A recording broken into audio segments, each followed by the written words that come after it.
di podcast Infus, info untuk Salatiga Sehat.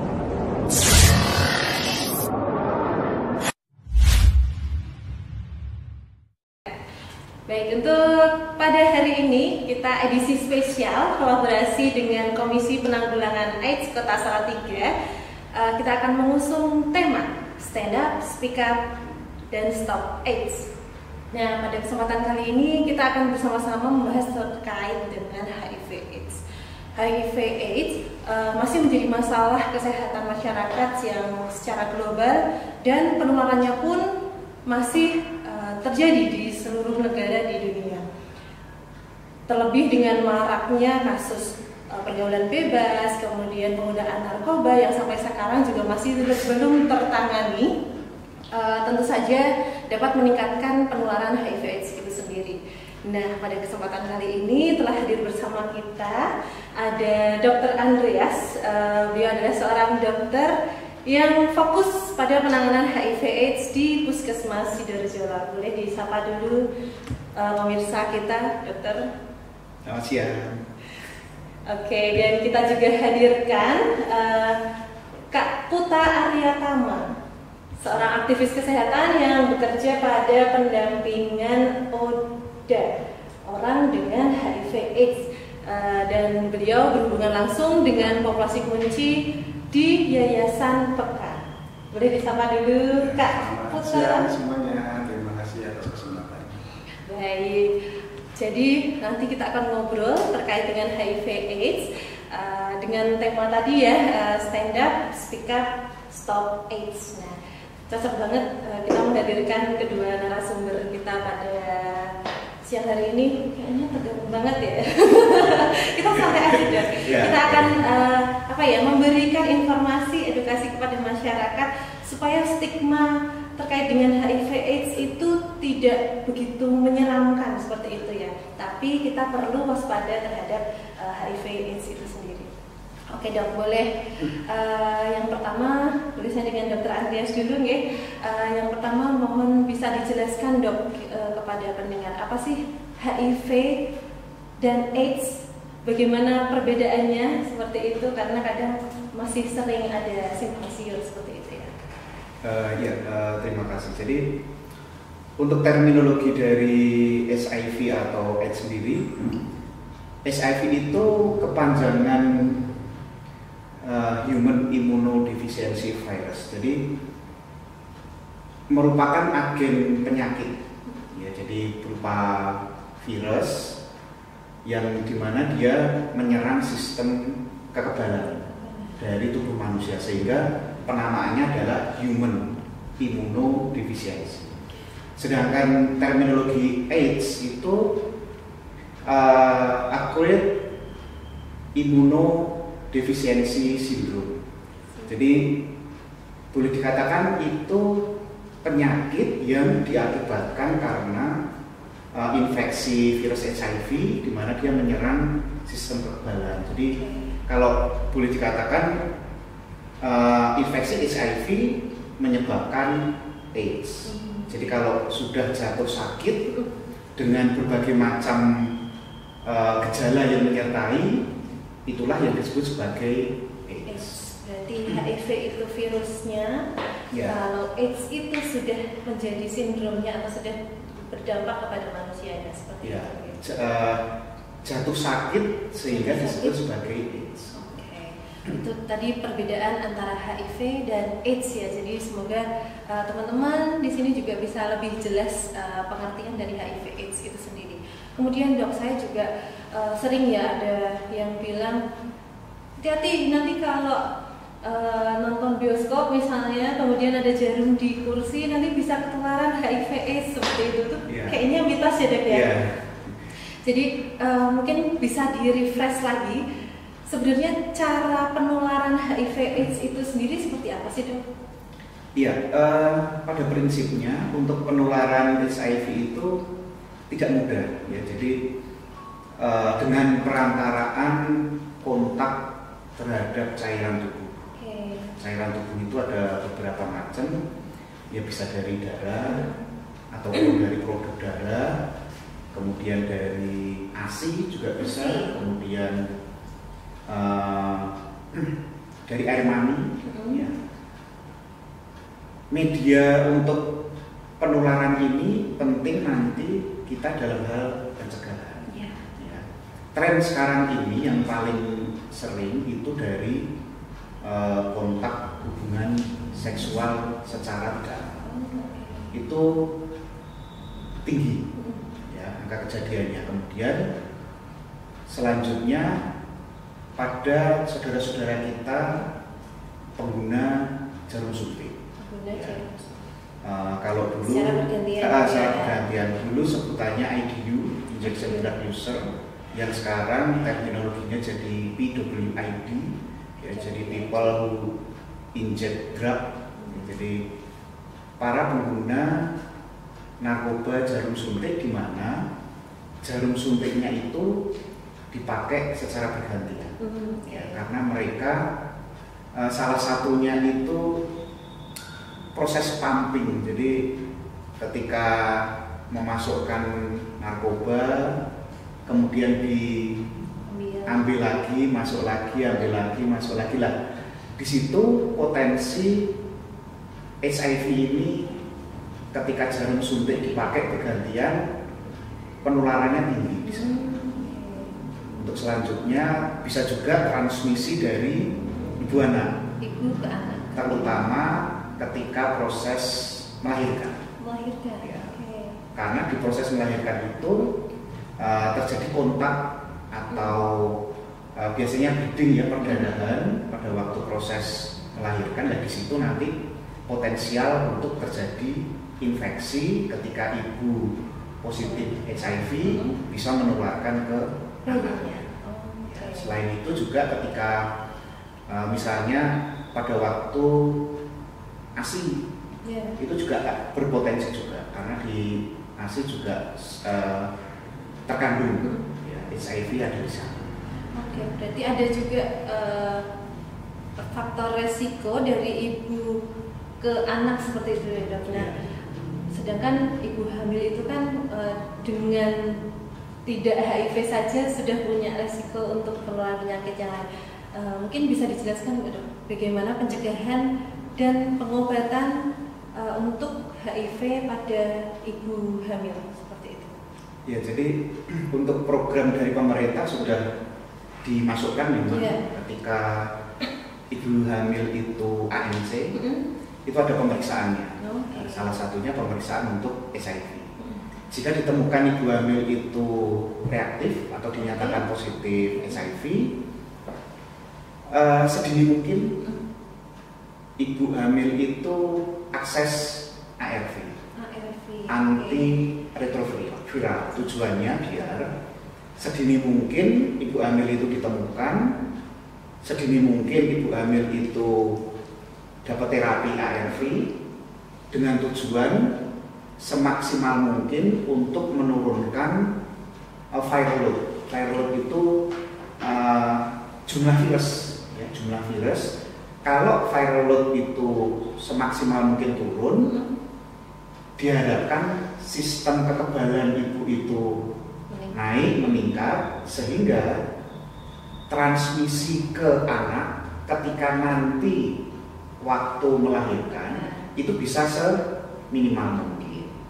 Ya, jadi arti penting pemeriksaan secara dini HIV pada ibu hamil di situ, sampai nanti ketika misalnya ibu hamil itu ingin menyusui ASI, sebenarnya diperbolehkan, tapi nanti biasanya ada konsultasi lebih lanjut untuk melihat antara benefit sama dampaknya atau resikonya. Ya, resikonya, ya. Jadi kita tahu ASI itu utama. Ya, bayi ASI, bagi bayi ASI utama. Ya, bisa ketika ibu hamil itu dideteksi, kemudian dilakukan pemeriksaan viral load, undetected misalnya, itu secara keilmuan is oke, nggak apa-apa, dikasihkan ASI, tapi biasanya ada konsultasi lagi. Ya, jadi memang arti pentingnya di sana. Jadi intinya adalah yang pertama deteksi dini, ya, Dok, ya. Karena begitu ketahuan lebih cepat positif atau tidaknya, otomatis pengobatannya pun juga akan lebih tepat seperti itu ya. Dan pasti obat ARV itu tadi aman ya dok ya untuk ibu hamil. Jadi sudah dari BPOM terutama kalau di Indonesia sudah merilis ARV untuk ibu hamil memang sedini mungkin diberikan ya, dengan ketika nanti pun bayi lahir itu pun juga dilakukan terapi profilaksis untuk ARV beberapa minggu ya. Itu juga bertujuan untuk menurunkan risiko infeksi terhadap bayinya sedini mungkin untuk akses ARV. Oke, jadi dengan penanganan yang tepat tentu saja ya akan banyak mungkin ibu hamil yang tadinya positif bisa melahirkan bayi yang sehat dan tidak terinfeksi HIV ya. Seperti itu ya dok ya. Lahirannya pun juga ketika ibu HIV konsumsi ARV undetected atau terkontrol, sebenarnya lahirannya itu bisa secara normal atau pervaginal, itu dimungkinkan. Ya. Sekali lagi konsultasi terhadap klinisi nantinya apakah nanti dipilih secara sesar atau pervaginal, nanti keputusan bersama dengan pasien atau keluarga. Jadi itu juga nantinya akan melibatkan dari LSM juga ya untuk pendampingannya seperti itu untuk yang ibu hamil. Oke, itu tadi untuk yang ibu hamil. Kalau misalnya dok, kita juga pernah ya mendengar kalau ada penderita AIDS itu punya side atau penyakit yang lain seperti itu. Kalau misalnya ada seperti yang memerlukan pengobatan lebih panjang, yang sama panjangnya itu kan ada TB seperti itu ya dok. Bagaimana dengan pasien yang HIV positif kemudian punya penyakit TB juga dok? Itu kan resikonya juga tinggi. Mereka berdua itu koinfeksinya luar biasa di negara kita ya. Koinfeksi bersamaan antara HIV dengan TB. Ya, yang pasti treatmentnya atau penata laksananya perlu kekhususan. Ya, karena memang kedua penyakit ini pengobatannya tidak sebentar. Ya, jadi memang harus kontinu ya. Jadi yang pertama memang deteksi dini, penegakan diagnosa secara dini penting dilakukan bagi baik pasien HIV positif, segera lakukan screening untuk gejala TB, ataupun pasien TB segera lakukan pemeriksaan untuk HIV. Ya, jadi koinfeksi di antara mereka, angka kejadian di negara kita tinggi sekali. Jadi dua virus, dua penyakit, dua kasus yang bersamaan, kemudian harus sama-sama diobati secara terus-menerus. Jadi pengawasannya pun juga lebih spesifik ya dok ya kalau yang di situ. Jadi seperti itu teman-teman, sobat Salsa. Yang diutamakan di sini adalah mulai dari deteksi dini. Setelah dengan deteksi dini, kemudian kita akan tahu pengobatan yang tepat seperti apa, dengan pengawasan, dengan dukungan juga dari masyarakat itu akan bisa untuk menangani kasus HIV. Mungkin selanjutnya ya dok ya, tadi kita bahas tentang pengertian, kemudian tentang cara penularan, kemudian langkah-langkah untuk pencegahan dok. Mungkin boleh di-share untuk menghindari infeksi HIV/AIDS itu sendiri seperti apa? Ya, yang pasti pencegahan ini melibatkan berbagai sektor ya. Yang utama karena penularannya seringkali lewat hubungan seksual, yang pasti kalau toh melakukan hubungan seksual, lakukan secara aman. Ya. Kemudian ada program untuk saudara-saudara kita berupa harm reduction, itu penyediaan jarum suntik sehingga mereka tidak berbagi Tidak berbagi jarum suntik. Ini untuk siapa dok? Ini untuk IDU, untuk PWID. Ya, karena tadi salah satu resikonya adalah penggunaan jarum suntik secara bersama. Kalau pernah dengar tuh katanya itu namanya PNS juga ya, bukan pegawai negeri sipil tapi pengguna narkoba suntik. Ya, ya itu terminologi Indonesia. Kalau tadi saya sampaikan untuk terminologi bahasa Inggris. Bahasa Inggrisnya, oke. Ya. Kalau terminologi banyak silahkan dipakai. Itu kan yang sering kita dengar di masyarakat gitu ya, dan kayaknya familiar dengan kalimat itu dan sepertinya lebih paham kalau yang gitu. Untuk pencegahan itu kembali ke pencegahan ya, jadi ada semacam rumus ya, ada semacam rumus. Jadi kalau kita secara gampang itu abjad A, B, C, D gitu ya. Jadi A-nya itu abstinen. Abstinen itu artinya sebisa mungkin tidak melakukan hubungan seksual. Tapi yang kita namanya manusia itu kan juga ada kebutuhan ya. Kalaupun tadi saya bilang, kalaupun toh mau melakukan hubungan seksual, lakukan hubungan secara aman. Nah, secara aman itu artinya bisa satu pakai kondom. Yang kedua tidak berganti-ganti pasangan. Itu korelasinya yang ke B. Oke, tadi be faithful.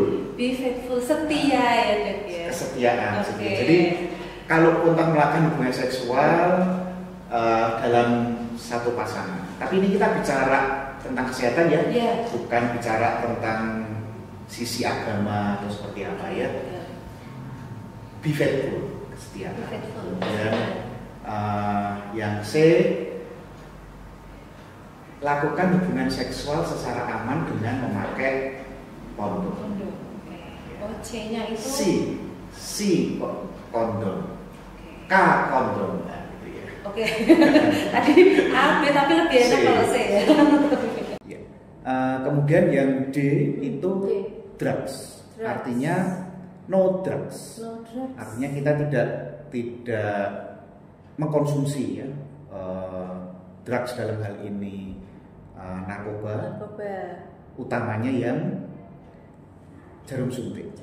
Ya, utamanya yang jarum suntik. Kemudian selanjutnya E itu education, pendidikan. Jadi arti penting education di sini selain memberikan pemahaman yang lebih tepat sesuai dengan keilmuan, juga menurunkan semaksimal mungkin stigma yang ada di masyarakat. Kita berikan informasi yang sesuai, yang tepat, sehingga masyarakat, lingkungan, pasien, keluarga itu paham secara utuh, ya, sehingga stigma itu akan bisa berkurang. Apalagi di zaman sekarang ya dok ya, maksudnya edukasi, kemudian informasi bisa kita cari dari berbagai sumber, tapi yang perlu kita perhatikan informasi itu harus yang tepat dan benar, jangan sampai malah menimbulkan misalnya informasinya yang tahu itu ada tetangga kita yang positif, kemudian kita cari informasi tentang penularannya saja, mungkin tentang ciri-ciri orang yang terkena HIV/AIDS mungkin, tapi tidak tahu bahwa mereka itu juga butuh dukungan seperti itu ya. Jadi di E-nya tadi adalah lebih ke edukasi. Oke. Masih ada dok? A, B, C, D, E. Kemudian F. Oh masih ada lagi. Ada lagi F. Itu family. Ya, jadi artian dukungan keluarga itu sangat dibutuhkan sekali, sangat luar biasa, sangat membantu. Karena seringkali ketika pasien itu disampaikan hasil reaktif positif, itu ngedrop istilahnya, down gitu loh ya, sehingga dukungan keluarga untuk ke depan, untuk menjalani hari-hari, untuk terapi ARV, karena kita tahu terapi ARV itu continue, ya, itu sangat dibutuhkan. Ya. Kemudian apalagi family itu yang paling dekat. Ya, yang paling dekat dengan pasien. Ya. Kemudian G itu God atau Tuhan, ketuhanan. Jadi apapun yang terjadi dalam diri kita kembalikan, kita berserah kepada Tuhan kita untuk mendapatkan jalan yang terbaik. Seperti itu. Terkena HIV/AIDS bukan akhir dari segalanya, seperti itu ya Dok ya. Jadi masih ada hal-hal yang bisa kita lakukan, masih bisa bermanfaat untuk masyarakat seperti itu. Jadi tadi pencegahannya teman-teman kita ingat A, B, C, D, E, F, G sampai ada abjad sampai di G ya, dan support, kemudian edukasi, informasi, dan juga kepercayaan kepada Tuhan itu yang kita utamakan juga sebagai pencegahan seperti itu. Kemudian dokter, tadi kan edukasi dan hubungannya dengan stigma. Bagaimana sih dok untuk menurunkan atau mengubah stigma masyarakat terhadap ODA itu sendiri, orang dengan HIV/AIDS, harusnya seperti apa? Apakah sebenarnya HIV/AIDS itu sama dengan penyakit yang lain seperti itu atau seperti apa dok? Iya, memang jujur masih kuat sekali ya stigma HIV-nya, tidak hanya HIV ya, TB itu juga sama. Ya, itu masih kuat sekali di masyarakat kita. Itu menjadi tugas kita bersama ya untuk menurunkan stigma yang ada. Ya. Bisa kita lakukan dengan tadi edukasi. Ya, edukasi tentang HIV seperti apa, cara penularan, virusnya, penata laksanaan, HIV positif bukan akhir dari segalanya. Itu perlu kita sampaikan secara masif, ya, sehingga pemahaman masyarakat menjadi lebih baik, ya, menjadi lebih baik, sehingga masyarakat itu bisa open, menerima, bisa terbuka ketika ada salah satu anggota keluarga atau anggota masyarakat dinyatakan positif. Ya, banyak sekali juga mitos yang masih muncul di masyarakat kita tentang HIV. Ya, saya pernah dapat pertanyaan, kalau teman satu kamar HIV positif, apakah bisa tertular? Gigitan nyamuk, apakah bisa menularkan? Ya, seperti itu hal-hal sederhana yang masih muncul di masyarakat. Ya. Nah, itu PR kita bersama. Ya, jadi tugas kita bersama semua stakeholder yang terkait untuk semaksimal mungkin menurunkan stigma yang ada di masyarakat. Sedikit ada pengalaman pribadi. Beberapa waktu yang lalu saya punya karyawan. Ketika waktu proses wawancara masuk, dia tidak open. Tapi begitu sudah ada di tempat saya, sudah bekerja, dia baru open. Ya. Cerita kalau menyatakan kalau saya positif. Ya. Respon saya, reaksi saya, oke, silahkan lanjut. Ya. Saya tanya, di tempat pekerjaan sebelumnya kamu dikeluarkan apakah karena statusmu? Dia bilang iya. Jadi di tempat kerja sebelumnya itu dia dikeluarkan karena tahu kalau status yang bersangkutan positif. Seperti itu. Dan belum banyak yang mungkin pemimpin yang seperti Dokter Andreas ya, yang bisa menerima kondisi seperti itu. Padahal bukan stigma yang dibutuhkan oleh seorang Oda, tapi justru supportnya, dukungannya seperti itu ya. Jadi orang dengan HIV/AIDS itu kan sebenarnya sama ya dengan kita juga, punya hak dan juga punya hak untuk bersosial seperti itu. Jadi itu yang menjadi PR kita bersama untuk menurunkan stigma, tapi menaikkan dukungan terhadap pasien dengan orang dengan HIV/AIDS seperti itu. Baik, luar biasa informatif sekali ya pesan dari Dokter Andreas ini. Dan pertanyaan terakhir, Dok, apa pesan untuk teman-teman pendengar tentang HIV/AIDS ini? Ya, yang pasti jangan takut untuk melakukan pemeriksaan HIV. Jangan takut.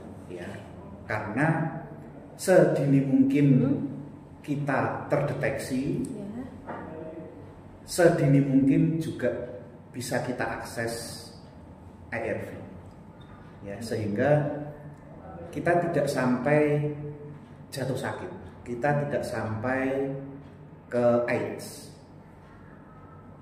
Hidup akan berjalan normal, ya. Tadi saya bilang bukan akhir dari segalanya, kita masih bisa hidup berjalan sesuai keseharian.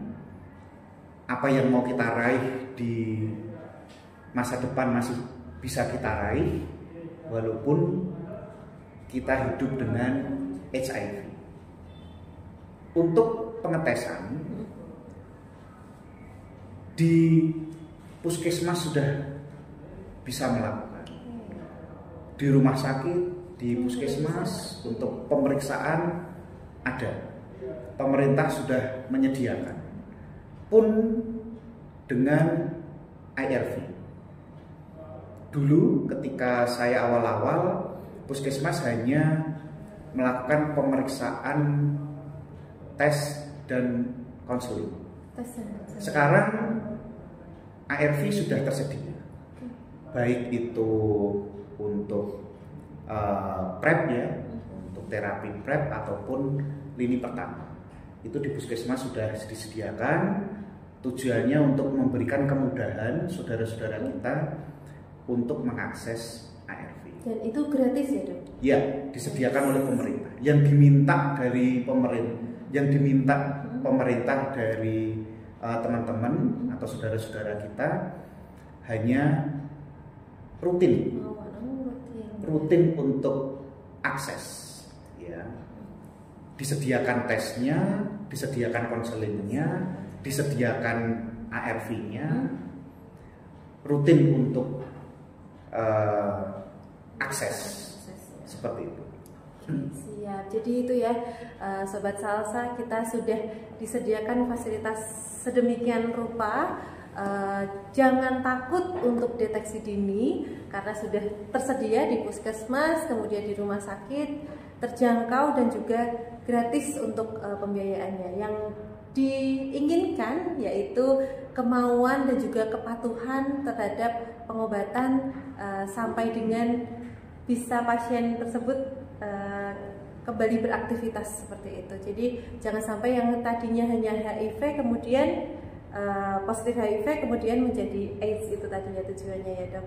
Terima kasih Dokter Andreas atas ilmunya, atas waktunya, dan kita akan masih dengan Dokter Andreas. Oke, kita akan lanjut ke Kak Pute ini. Jadi Kak Pute ini narasumber kita yang kedua. Sebelum kita mengulas lebih banyak lagi tentang HIV/AIDS, kita akan tanya dulu Kak Pute, boleh memperkenalkan diri, kegiatannya seperti apa di Yayasan Peka juga ya.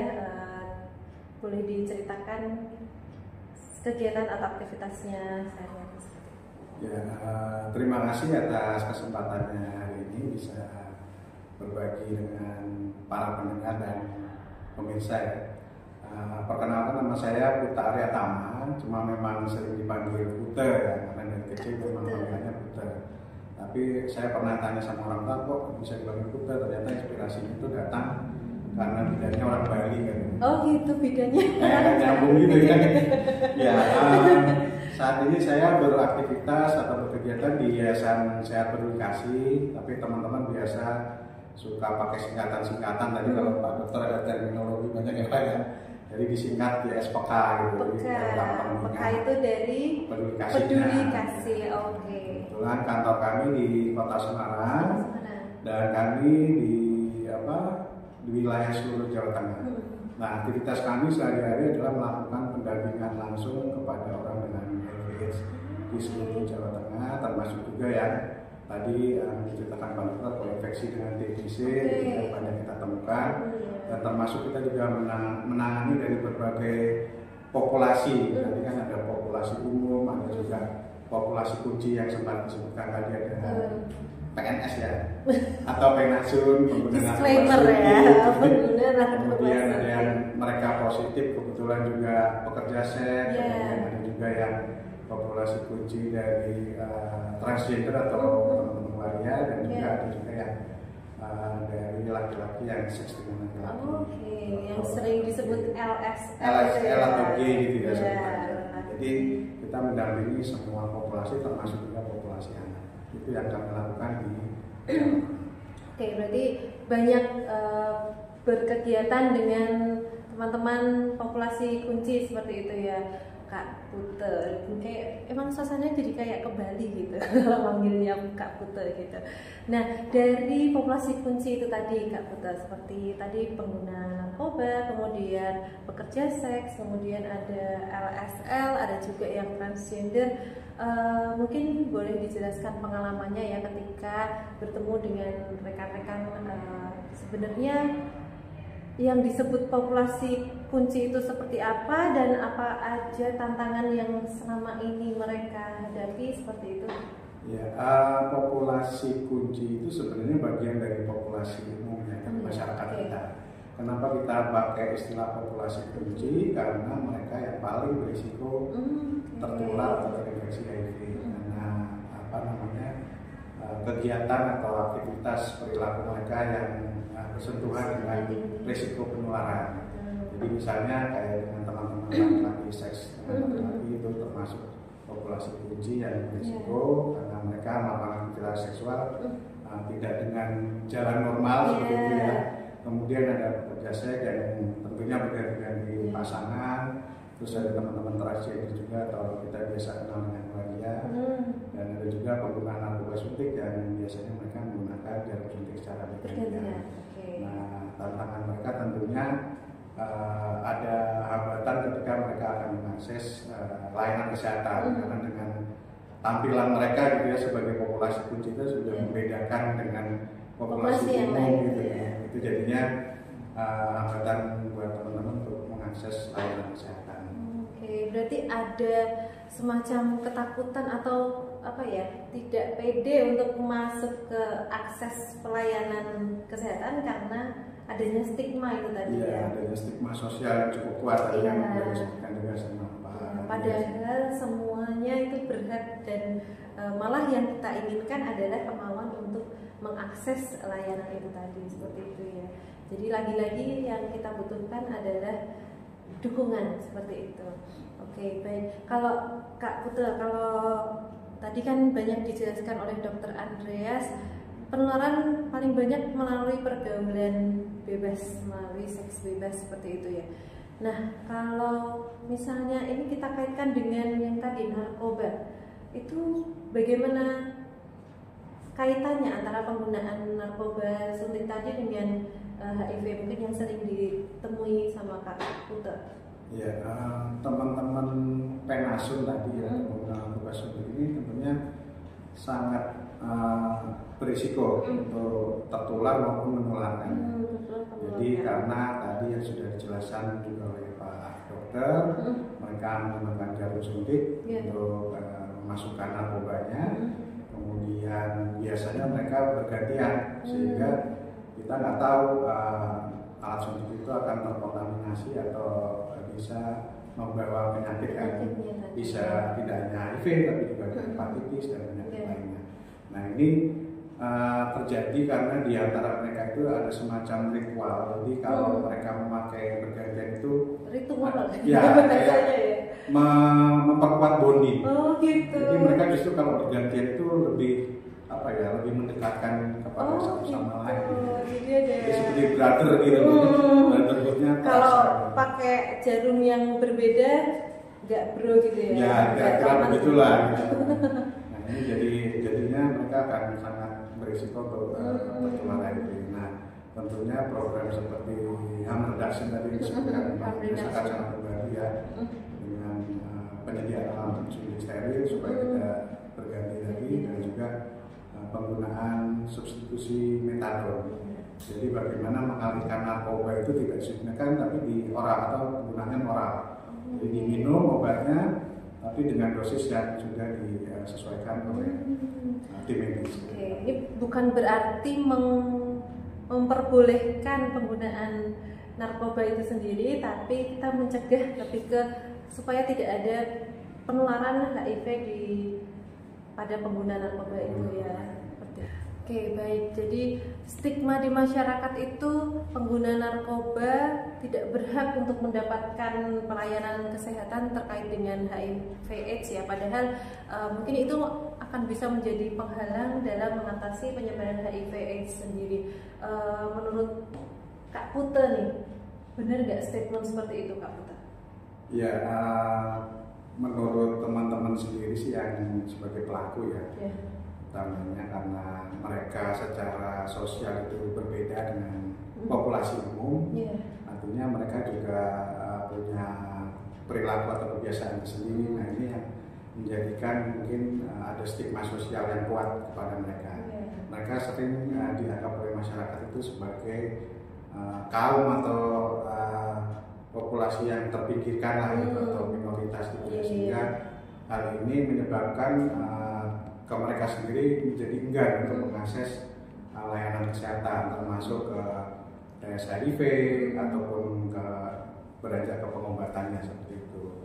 Jadi ada satu gap di mana teman-teman ini ada hambatan untuk mengakses layanan kesehatan tadi. Oke. Jadi kayak stigma tadi tuh kayak menjadi penghalang gitu ya untuk kelayanan kesehatan. Sebenarnya para pengguna tadi pengen ke layanan kesehatan untuk mengobati HIV/AIDS-nya, tapi karena stigma jadi ragu untuk datang ke layanan kesehatan. Juga di teman-teman ini cenderung kita menganggapnya kriminal, karena pengguna narkoba itu kan identik dengan kepolisian lah. Jadi ada hal-hal tertentu yang kalau mereka mungkin mengakses layanan di kesehatan, ketakutan tersendiri untuk mengakses itu, misalnya ditangkap oleh polisi di puskesmas atau malah gitu ya takutnya puskesmas menyebarkan kalau ini ada pengguna narkoba, kemudian ternyata di HIV/AIDS, terus malah ketangkapnya ke polisi bukan untuk ke akses layanan kesehatan. Ya, nah itu yang harus kita ubah mindset bahwa pengguna narkoba adalah kriminal. Harus kita ubah bahwa mereka butuh dukungan, support untuk bisa mengurangi ketergantungan, salah satunya dengan rehabilitasi. Nah, mungkin sekalian ya Kak Pute ya, bisa dijelaskan langkah-langkahnya yang diambil untuk membantu populasi kunci itu tadi, dan khususnya untuk yang pengguna narkoba yang sama ini dilakukan seperti apa? Ya, yang pertama tentunya kita memperluas akses ya. Tadi disampaikan oleh Pak Dokter, puskesmas sudah tersedia. Nah, kita juga merasakan betul, khususnya untuk teman-teman polisi kunci yang pengguna narkoba seperti ini sudah bisa mengakses alat suntik steril di puskesmas, bisa mengakses obat substitusi atau pengganti narkoba suntik dengan metadon di puskesmas juga. Artinya mendekatkan layanan kepada mereka. Nah, tinggal bagaimana memunculkan rasa percaya diri mereka supaya bisa mengakses layanan tersebut. Dan karena adanya stigma sosial tadi. Nah, tentunya ini juga perlu adanya juga kenyamanan ya, artinya klinik atau layanan kesehatan yang ramah terhadap komunitas. Tapi tidak hanya untuk pengguna narkoba, tapi ramah terhadap komunitas populasi kunci yang lain juga, karena kan ada populasi pekerja seks, ada waria, laki-laki seks dengan laki. Biasanya, apalagi kalau kita melihat tampilan teman-teman yang waria yang sudah berdandan, itu kan cenderungnya udah mau masuk aja. Iya, kita udah melihatnya sudah berbeda kan. langsung tertuju ke mereka. Kira-kira begitu. Jadi mengedepankan layanan yang ramah untuk komunitas ini sangat penting. Oke, jadi sekali lagi dukungan itu sangat penting sehingga bisa mendekatkan akses pelayanan kesehatan kepada populasi kunci yang benar-benar membutuhkan pengobatan dari HIV/AIDS itu sendiri, seperti itu ya. Baik, itu tadi pertanyaan terakhir Kak Putih. Tidak terasa ya, ternyata obrolan kita sangat seru, bermanfaat sekali, Dr. Andreas dan Kak Putih. Terakhir ya, kita mau sedikit main game. Bukan game sih. Nanti boleh hadiahnya kita undi di pertemuan selanjutnya. Oke, kita ada game sedikit, Dok dan Kak Putih. Monggo bisa dilanjutkan satu kalimat sebagai penutup dan juga mungkin pesan untuk pemirsa pendengar kita pada hari ini. Boleh mengucapkan satu kalimat yang diawali dengan saya ingin. Nah, nanti ini dari point of view masing-masing ya, dari Dr. Andreas sebagai tenaga kesehatan dan juga Kak Putih sebagai aktivis seperti itu. Monggo, mau siapa dulu nih? Oke, Dr. Andreas boleh mengucapkan satu kalimat dengan diawali saya ingin. Saya ingin untuk pemeriksaan tes HIV lebih masif lagi. Baik itu secara sukarela maupun atas inisiatif dari petugas. Demikian. Siap, tepuk tangan Dok. Selanjutnya dari Kak Putih bisa dilanjutkan saya ingin. Bukan saya ingin begini. Bukan, itu nanti jadi Doraemon. Saya ingin populasi kunci, artinya mereka yang berisiko tertular HIV maupun menggunakan HIV bisa diterima di manapun ya di tengah masyarakat, artinya stigma dan diskriminasi juga bisa dikurangi di tengah masyarakat kita. Nah, terima kasih. Tepuk tangan juga untuk Kak Putih. Baik, itu tadi diskusi kita pada hari ini. Intinya adalah kita harus sama-sama sesuai dengan topik kita pada hari ini, yaitu stand up, speak up, stop AIDS. Dengan kita mengurangi stigma negatif, dengan mengurangi diskriminasi, kita akan membuka jalan kepada teman-teman populasi kunci untuk bisa mendapatkan pelayanan kesehatan. Juga dengan kita bersama-sama melakukan pencegahan, kita akan bisa menurunkan penularan HIV/AIDS khususnya di Kota Salatiga dan lebih luasnya di Indonesia maupun di dunia. Baik, terima kasih banyak Dr. Andreas dan Kak Putih, dan terima kasih Sobat Salsa yang telah mendengarkan podcast kita pada kesempatan kali ini, dan sampai jumpa di episode berikutnya.